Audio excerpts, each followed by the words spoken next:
हे आपलं रक्षण आपण कसं करायचं त्याचा जो उपदेश याला परित्तदेशना म्हणतात. हे भगवंताचा जी पाली भाषेमध्ये, सगळ्या भाषेची जननी पाली आहे. पाली पालयती ती पाली, जिचं रक्षण केलं जातं.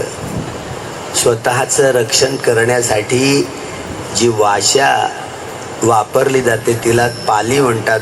एकाच बुद्धांची नाही, जेवढे जेवढे सगळेच भूतकाळातले जेवढे सम्यक संबुद्ध होऊन गेले त्यांनी आपली धम्मदेशना पाली भाषेमध्येच प्रसवली. जे पुढे पुढे भविष्यात येणारे जेवढे सगळे सम्यक संबुद्ध आहेत ते देखील आपली भाषा, आपल्या उपदेश पाली भाषेमध्येच कथन करणार आहेत. डॉक्टर बाबासाहेब आंबेडकर येणारे बुद्ध होणार आहेत का? आर्य मैत्रे बुद्ध होणार आहेत का? नाही म्हणते. ही भगिनी लय हुशार आहे, हिला खूप सारं कळतं बरं का. नाही म्हणते. बरं बाबासाहेब खरंच बुद्ध होणार आहेत का? हात वर करा बरं. कोणाचे हात वर होत? पहा माझा हात वर झाला. अरे आता सगळ्यांचेच हात वर यायला लागले. बोधिसत्व म्हणतो ना आपण, बोधिसत्व बुद्धत्व प्राप्त करण्याचा संकल्प करणारा प्राणी सत्व. स्वप्रयत्नानं बोधी ज्ञानाचा आविष्कार करून बुद्धत्व प्राप्त करण्याचा संकल्प जी व्यक्ती करते त्याला बोधिसत्व म्हणतात. म्हणजे भावी बुद्ध, भविष्यात येणारे बुद्ध. डॉक्टर बाबासाहेब आंबेडकर या ड्रेसात आहेत ना, या जीवनामध्ये. ते मरण पावले तर कुठे गेले? काही पता काढलाय का तुम्ही? तुमचा नातेवाईक असतात, तुमचा पता काढला असतात. तुमचा कोण नातेवाईक ते बाबासाहेब कुठे गेले? म्हणून मेल्यानंतर, जाळून टाकल्यानंतर, गाडून टाकल्यानंतर हे अग्निवायू जल आणि पृथ्वी धातूंचे अणु रेणू परमाणू आपापल्या धातूमध्ये विलिनीकरण होतं. नष्ट नाही होत ना त्या धातू. मनाला काय जाळलंच जात नाही. मेला तर गेलं असं म्हणतो. बाबासाहेबांचा पुनर्जन्म झाला असेल काय? झाला असेल काय? हो म्हणणारे हात वरती करा. नाही म्हणणारे हात वरती करा. अरे बाबासाहेबांचा पुनर्जन्म झाला असेल काय? बाबासाहेबांनी या जीवनात अशा चेहऱ्या मोहऱ्याचे होते बर का. या अशा चेहऱ्या मोहऱ्याचे होते. असाच पुन्हा जन्म होणं म्हणजे पुनर्जन्म होणं आहे बर का. अशा चेहऱ्यावरचा असाच पुनर्जन्म होणार नाही. समजलं? बाबासाहेबांचं पुण्य एवढं मोठं भारी आहे सगळ्यात. त्यांना 30 पारमितांचा डोंगर रचावयाचा आहे. ते मरण पावल्यानंतर, त्यांनी शरीर त्यागल्यानंतर त्यांनी तुषिता देवता लोकांमध्ये जन्मग्रहण केला. त्यांचं नाव आता सुदर्शन असं आहे. हे मी आता मला नाही कळत ना. एका अर्हत भिक्षून सोबत वर्षावास केला. ही छडी त्यांनी मला दिली बरं का. साधनानंद महास्तवीर, बांगलादेश, रंगामाटी. त्यांना ते अर्हत होते, अभिज्ञा प्राप्त होते. त्यांना विचारलं मी, म्हणते खरंच बाबासाहेब बोधिसत्व होते का हो? आपण मानतो, जाणतो का? जाणता नाहीत ना, आपण मानत असतो. मानणं आणि जाणणं किती जमीन आसमानचा फरक आहे. ते बोधिसत्व होते आपण मानतो, ते जाणत असतात. ज्यांनी अर्हत्व प्राप्त केलं, ज्यांना अभिज्ञा प्राप्त झाल्या त्यांनाही त्यांचं मोठं टावर असते. आपण लोक कव्हरेजच्या बाहेर आहोत. किती हलो हलो म्हणा, कव्हरेजच्या बाहेर असल्यामुळे ह्या गोष्टी आपल्याला नाही कळत. ज्यांनी परिचित ज्ञानी, जे पोबे निवासानुसती या अभिज्ञा ज्ञानाची महत्ता ज्यांना कळलेली आहे त्यांना ह्या गोष्टी कळतात. अर्हंतांना या गोष्टी कळतात. ते हो म्हणाले 15, मी तर हातच जोडून होतो. ते खरं आहे असे म्हणाले तर मी त्यांच्या चरणावर डोकं ठेवलं आपलं. त्यांच्या चरणाचं चुंबन घेतलं बरं का. माझी श्रद्धा जागली, त्यांच्या चरणाचं चुंबन घेत राहिलो. त्यांचे शिष्य बघतच होते बरं. तर मला श्रद्धा आता उत्पन्न झाली तर मी आहे असं मानतो. बाबासाहेबांना कोणाकोणाला पाहायचं आहे? पहा किती हपापलेले आहेत. दिसत नाही का तुमच्याकडे बाबासाहेब एवढे आहेत? हे एवढे मोठे बाबासाहेबांचा पुतळा आहे हा. आता त्यांचं नाव सुदर्शन असं आहे आणि त्यांचं शरीर, त्यांच्या शरीरातनं प्रकाश निघतो. जे अर्हंत आहेत ना, अभिज्ञा ज्ञान प्राप्त आहेत, ते बघू शकतात बर का, ते बघू शकतात. आपलं टावर नसल्यामुळे आता आपण बाबासाहेबांना पाहू शकत नाही. तुम्ही जेव्हा तुषिता देवता लोकांमध्ये जन्म घ्याल तेव्हा तुम्हाला पाहता येईल बर का. आपल्याला काय माहिती, या मनस चक्षूंनी, हे मासल चक्षु आपल्या तिथे नजर पुरत नाही त्यांच्यापर्यंत. आता हे कोण पाहायला गेलं असंच म्हणाल की नाही तुम्ही, प्रश्नच विचाराल की नाही. ही भगिनी म्हणाल बाबासाहेबांचा जन्मच नाही झाला होता, आता केवढे छान. म्हणजे पुनर्जन्म नाही आहे की नाही, मेल्यावर पुनर्जन्म आहे की नाही आहे, नाही. ही भगिनी नाही म्हणते मला. पुनर्जन्म आहे काय नाही म्हणणारे हात वरती करा. नाही म्हणणारे मी एकटाच माझा हात वरती झाला. आता सांगितलं ना, बाबासाहेब या चेहऱ्यात, या जीवनात असे आहेत, असे पुन्हा जन्म ग्रहण करणार नाही, म्हणून पुनर्जन्म होणार नाही बाबासाहेबांचा. समजलं? म्हणून भगवान बुद्धांनी पुनर्भव असा शब्द प्रयोग वापरलेला आहे. पुनर्भव, नवा जन्म ग्रहण करणं, पुन्हा नव्यानं जन्म ग्रहण करणं, याला पुनर्भव म्हणतात. भव म्हणजे समजलं. आता ही पटीच्य समुत्पादाची गाथा बोललोय ना परित्रणात. भवपच्छ या जाती, तुम्हाला जन्म कोणी दिलाय, तुम्हाला जन्म कोणी दिलाय. तेव्हा ती काय भगिनी म्हणते आई वडला, तिला काय माहिती, तिच्या आईने कचऱ्यावरून त्या खाताच्या खड्ड्यावरून उचलून आणलं, तिला माहिती आहे का ठेव. ते खरं आहे की आपल्या आईवडिलांनी आपल्या सगळ्यांना जन्म दिलेला आहे, पक्क ना. नरेंद्र मोदी सारखे तर नाही राहत ना. नरेंद्र मोदी म्हणजे बायोलॉजिकल नाही आहे, म्हणजे त्याच्या आईवडिलांनी त्याला जन्म दिला नाही. समजत आहे काय मॅसेज जाईल जगाला, काय जाईल मॅसेज, म्हणजे त्याच्या आईवडिलांनी त्याला जन्म दिला. कोणी दिला, देवाने दिला म्हणते. तुम्हाला देवाने जन्म दिला का, नाही ना. त्याला देव तो स्त्रीलिंगी होता की पुल्लिंगी होता की नपुंसकलिंगी होता हे माहिती नाही. मनुस्मृतीत वाचतोय की नाही आपण. मनुस्मृतीमध्ये, मत्स्य पुराणामध्ये ब्रह्मदेवाच्या तोंडातनं म्हणे ब्राह्मण जन्माला आले, या बाहूंमधनं क्षत्रिय जन्माला आले, जांगांमधनं वैश्य जन्माला आले आणि पायामधनं शूद्र जन्माला आले.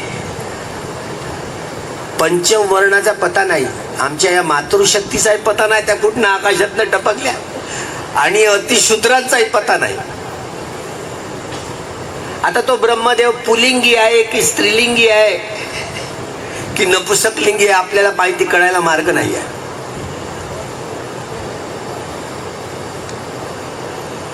कठीण काम आहे की नाही. 10वीला आम्ही शिकत होतो बर का. दर शुक्रवाराला ती शारदा देवीची पूजा राहत होती, सरस्वतीची नाही का.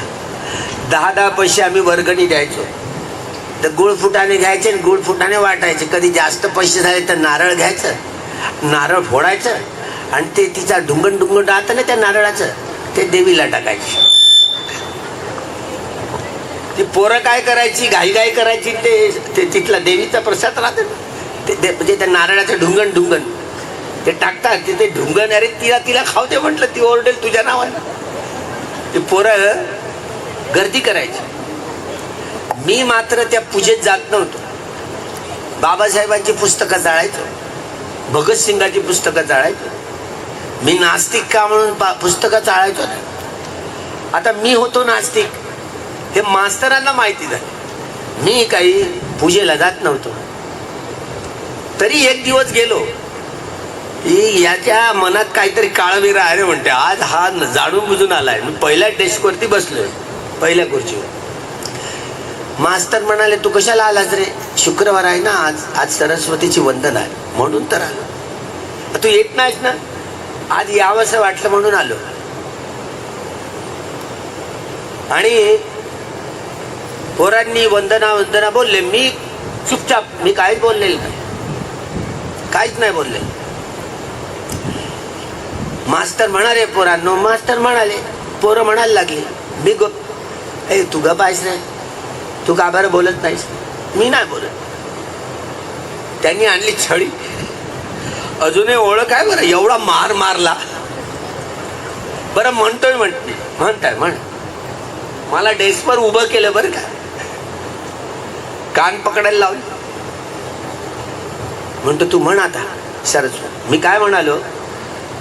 जय देवी जय देवी जय देवी जय सरस्वती बाई, आणि तुला बायको केल्याशिवाय राहणार. म्हणजे तिचा नवरा झाल्यावर देव, मी तिचा देव वडील नाही का? पहा माझं चित्त काय म्हणते बघा. म्हणजे तिचा जर नवरा बनलो, मला विद्येचा देव म्हणते. तो मास्तर ना अशी रडायचं नाही. माझ्या मनात ठरवून घेतलं. खूप मास्तर जोडायचे आम्हाला, खूप मारायचे. बिलकुल रडायचं नाही, हसून येऊ द्या. मारलं दम येतपर्यंत मास्तरांनी मारलं बरं का. छडीवरी छडी. चल तुला हेडमास्तरांकडे घेऊन जातो. गेले हेडमास्तरांकडे. आणि त्या दिवशी समग्र वाङ्मय मी आणलंच होतं वर्गात. महात्मा फुले समग्र वाङ्मय वाचा, त्यामध्ये सापडे. वर्गात आणलंच होतं मी, वाचनच करत होतो बरं का. त्यामध्ये ब्रह्मदेवाने आपल्या पुत्रीला जन्म दिला. तो कसा दिला त्याचं त्याला ठाऊक, आपल्याला काय माहिती. त्यांनी म्हणे सरस्वती नावाच्या मुलीला जन्म दिला. आता ती स्त्रीलिंगी आहे ब्रह्मदेव की पुलिंगी आहे, कोणता लिंगी आहे काय माहिती नाही. पण त्यांनी सरस्वती नावाच्या मुलीला जन्म दिला. आणि तिच्याकडेच गुटर गुटर पाहू लागला. पहा याची नजर कशी वाकडी आहे. त्या मुलीकडेच गुटर गुटर पाहू लागला. एप्स्टीन फाईल मधला दिसतो तसा, दिसताय तसा अंदाजच. तिच्याकडेच पाहू लागला. तिचे डोळे, तिचे कान, आणि तिलाच बायको करून टाकलं बघा. ब्रह्मदेवानी आपल्या मुलीशी व्यभिचार करून सत्यनारायणाला जन्म दिला. हा सत्यनारायण म्हणजे दुसरा तिसरा कोणी नसून तोच मनू होय. झालं काय माहित? हा सत्यनारायण दुसरा तिसरा कोणी नसून तोच मनू आहे. पहा, हे महात्मा फुले सांगू लागले. मला हेडमास्तर काय नेलं, कान पकडायला लावल्या, बैठकी मोजायला लावले बरं का. 50 बैठका झाल्या, 50 बैठका माराव्या लागल्या. काय रे, हेडमास्तरांना तक्रार केली. सर, हा ना सरस्वतीची देवीची यांना खूप वंदना चांगली करता येते. म्हण रे म्हणे आता. अशी काडी उद्गारली मास्तरांनी. म्हण रे म्हणे आता, म्हण ना म्हणे आता. कशाला लाजतो? मी कशाला लाजणार? मी बोलू लागलो, जय देवी जय देवी जय सरस्वती बाई, तुला बायको केल्याशिवाय राहणार. तो मास्तर बामन आहे ना, तो एवढा माझ्याकडे टकटक बघतच राहिला. तुला तुझ्या हे मनात का बरं आलं रे म्हणे? देवीचा आवाज, सरस्वती देवीचा नवरा झाला तर विद्येचा देव होईल नाही का? आणि घटना अशी झाली, 10वीला आम्ही 187 मुलं होतो. पहिली बॅच आमची 75ची न्यू कोर्स, 10+2+3 पहिली बॅच. आणि 2 वर्ग होते 10वीचे, 187 मुलं होतो आम्ही. आणि घटना अशी घडली की मी एकटाच पास झालो, सारे पोट्टे नापास.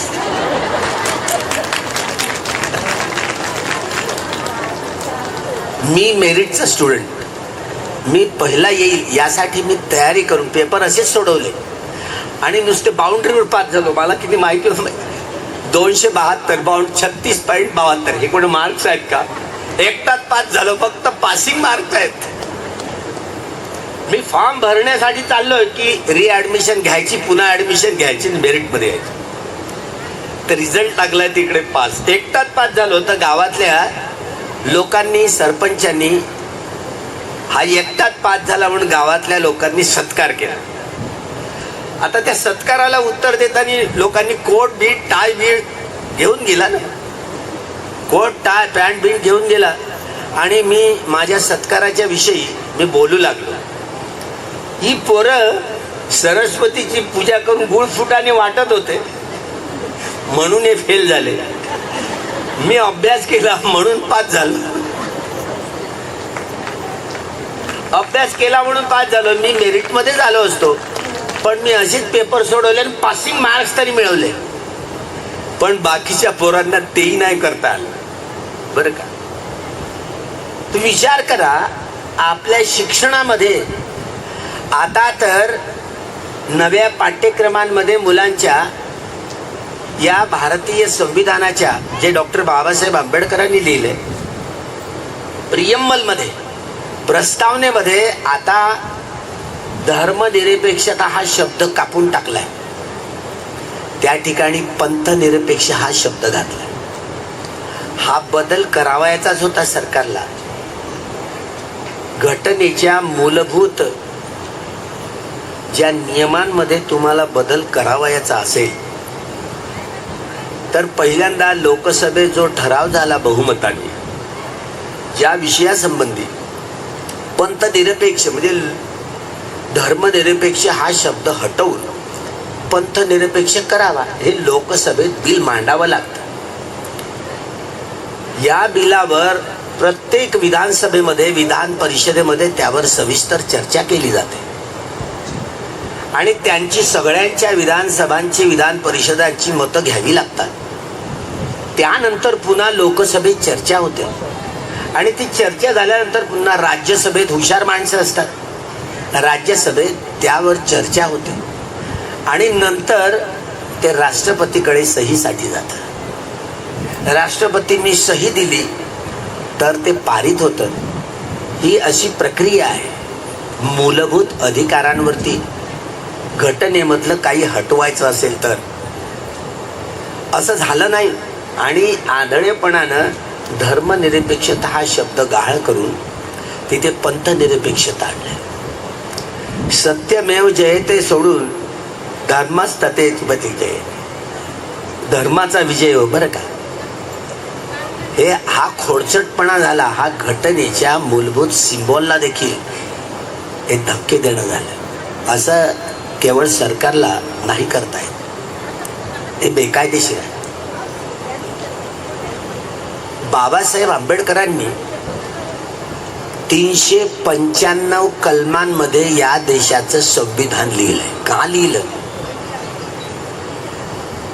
जगामध्ये जे जे मनुष्य आहेत वा मनुष्येतर प्राणी आहेत, तुमचा कोणता स्वभाव आहे तुम्हाला ओळखता आलाय? पुग्गल पंयत त्रिपिटकाचा भाग. मागच्याच वर्षी मी म्यानमारला जाऊन आलोय. म्यानमारला 42,000 त्या त्रिपिटकाच्या घरामध्ये संगमरवरी स्लेट मोठ्या मोठ्या पाट्या आहेत आणि त्या पाट्यांवरती त्रिपिटक लिहिलेला आहे. भगवंतांच्या वाणीतनं 84,000 धम्मस्कंद प्रसवले. एका धम्मस्कंदावर एक प्रवचन. बरं का, भगवंतांच्या वाणीतनं 82,000 धम्मस्कंद प्रसवले. त्यामुळे 82,000 धम्म प्रवचन तथागतांची. 2,000 धम्मस्कंद हे अरहंतांच्या वाणीतनं प्रसवलेले. हे 2,000 धम्म प्रवचन हे बुद्ध धम्म संघांच्या गुणांची परिपूर्णता, परिशुद्धता स्पष्ट करण्यासाठीचे.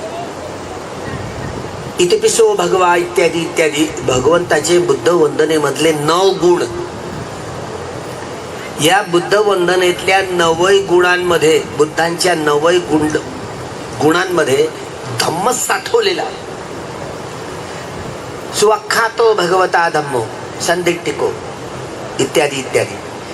हे धम्माचे 6 गुण आहेत. या धम्माच्या 6 गुणांमध्ये धम्मच साठवलेला आहे. सुपटिपन्नो, उजुपटिपन्नो इत्यादी 9 गुण. संघाचे हे 9 गुण आहेत संघवंदनेमध्ये. या संघाच्या 9 गुणांमध्ये धम्मच साठवलेला आहे. बघा आता, म्हणजे बुद्धांच्या गुणांमध्ये, धम्माच्या गुणांमध्ये, संघाच्या एकूण 24 गुणांमध्ये धम्मच साठवलेला आहे. आणि बुद्ध धम्म संघाच्या या 24 गुणांचं व्यक्तीकरण, नीट ऐका, बुद्ध धम्म संघाच्या 24 गुणांचं व्यक्तीकरण म्हणजे सम्यक संबुद्ध होत. एकेका गुणामध्ये एवढी परिपूर्णता आणि परिशुद्धता आहे, म्हणून तिचं वाचन करताना, तिचं आचरण करताना, आचरण करणं म्हणजे व्यवहारात सैद्धांतिक आणि व्यावहारिक पक्ष धारण करून धम्मवान धम्मवती बनणं होय. धम्मचारी धम्मचारिणी बनणं होय.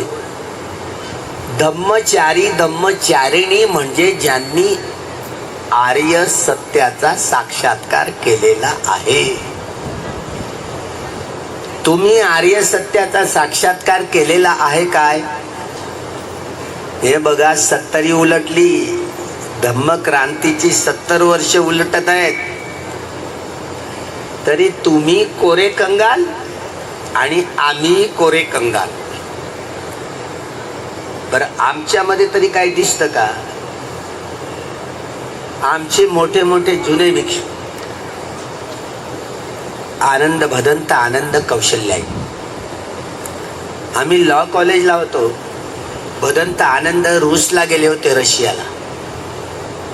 त्यांचं लॉ कॉलेजमध्ये प्रवचन होतं पटीच्य समुत्पादावरच.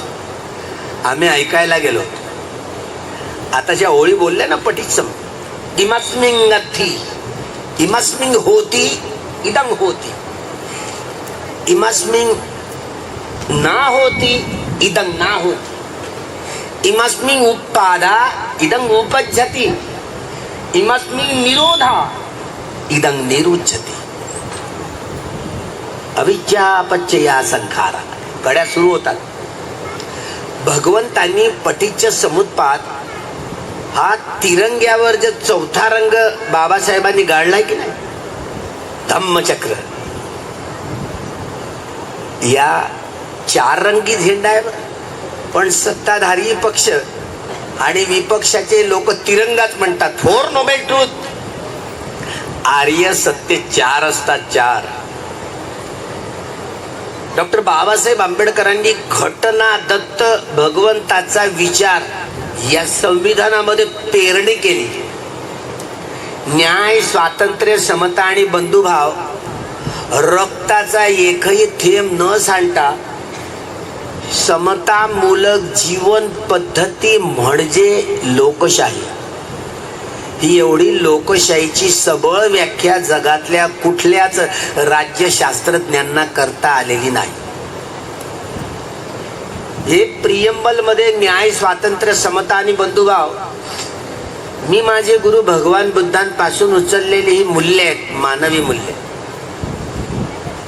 या धम्मचक्राचा अर्थ तुम्हाला माहिती आहे का? तुमची संसद आंधळी, लंगडी, बहिरीत, तिला मारलाय लखवा, ती झाली मुकी. अजून या धम्मचक्राची चर्चा नाही या संसदेत, लोकसभेत, राज्यसभेत. मी जाईल म्हणतो आणि त्या सगळ्या लोकसभेतल्या, राज्यसभेतल्या सभासदांची 10 दिवसाची बैठक घेईल. 10 दिवसात त्यांना विपश्यना शिकवेल आणि त्यांना एकेका चक्राच्या ज्या कड्या आहेत त्याचं ज्ञान करून देईल आणि आदेश देईल. कसा?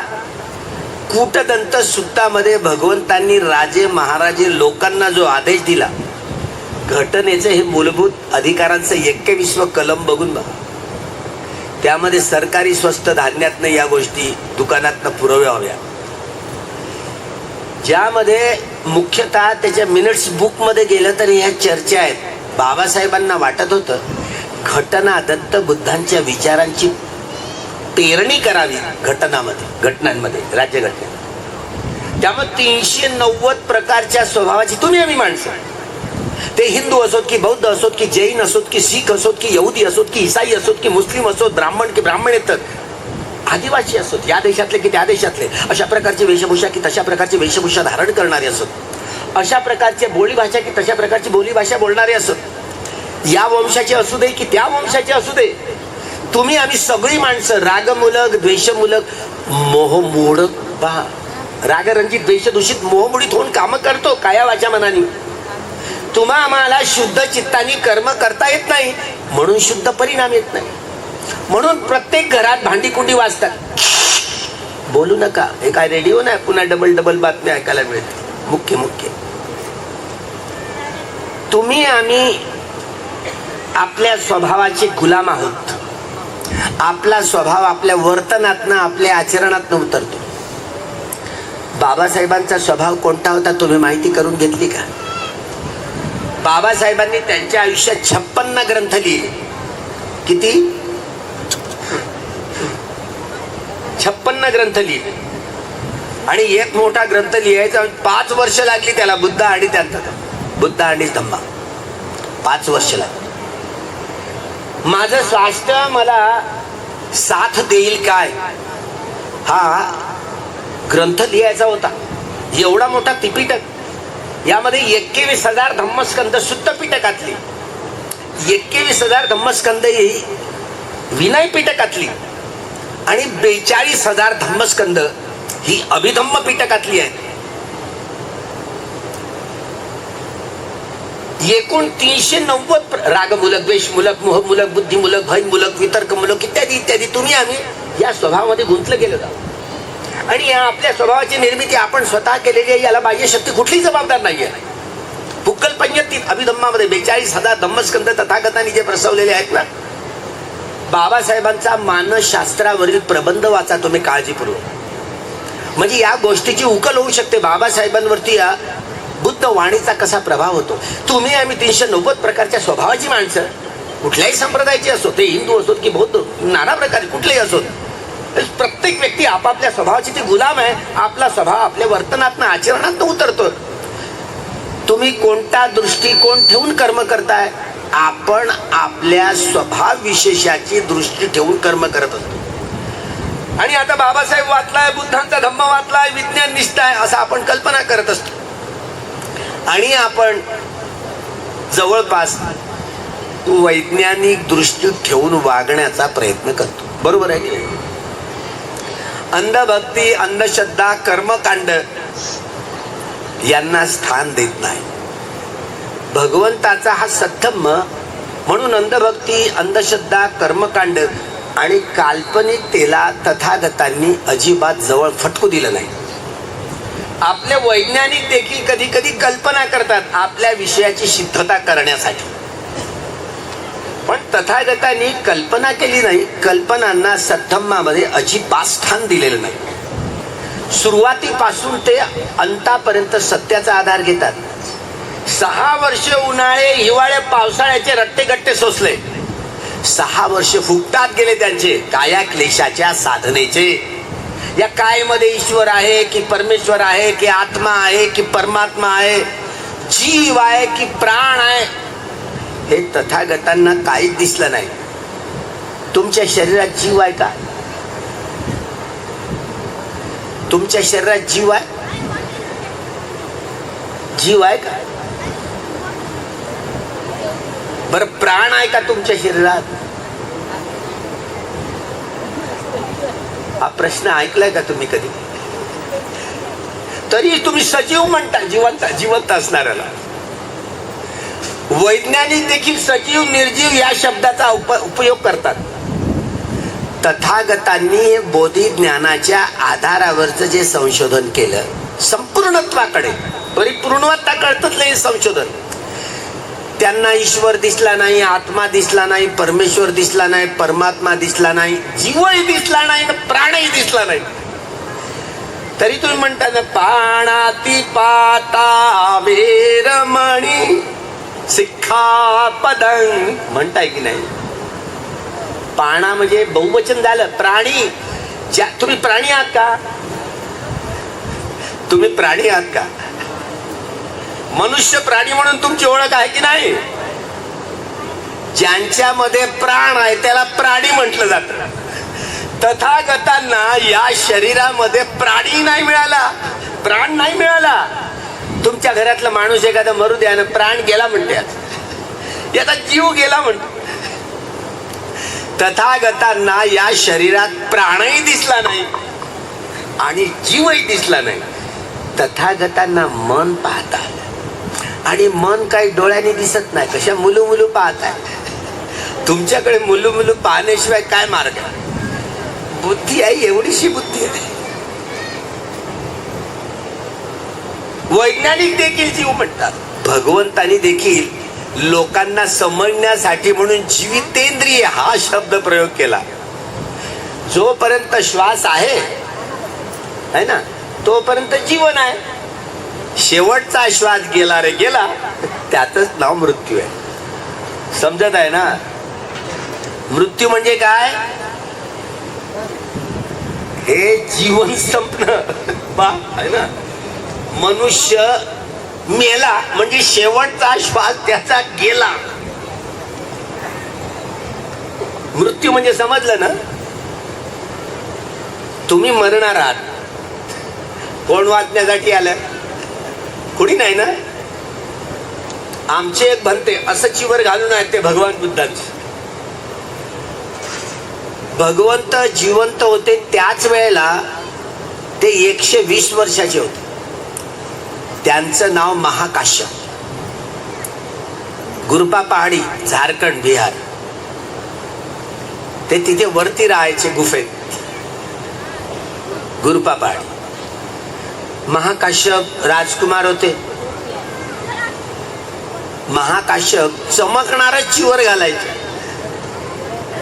महाकाश्यप एक दिवस गेले भगवंताकडे आणि म्हणाले, भगवंता, हे असं तुकड्या तुकड्यांचं चिवर, हे तुमचं चिवर मला द्या आणि माझं हे चमकणारं चिवर तुम्ही घ्या. भगवंत विचार करतात, हे चिवर सांभाळण्याची ताकद, सांभाळण्याचं बल या भिक्षूमध्ये आहे काय? ते आपल्या बोधी नेत्रांनी पाहतात आणि आपलं हे चिवर जे असतं ते महाकाश्यपांना देतात आणि त्यांचं जे चमकणारं चिवर आपण ग्रहण करतात. अजूनही तुम्ही बुद्धगयेला गेला असाल ना, एकेका मिनिटाला ते चमकणारं चिवर लोक खूप दान देत असतात. मिनिटाला ते बदलत असतं.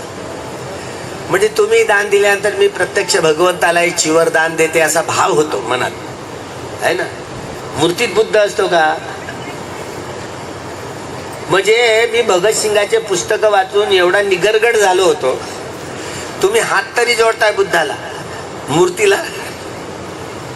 मी ते नव्हतं करत. फुलं पुष्प ठेवणं, अगरबत्ती मोमबत्ती लावणं माझ्या डायरीत बसत नव्हतं. कट्टर निरीश्वरवादी होतो. तुम्ही हात तरी जोडता, मी हातही जोडत नव्हतो.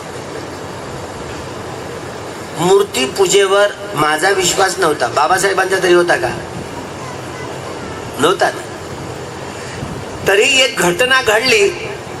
बाबासाहेबांनी भगवान बुद्धांची मूर्ती काय आणली नव्हती.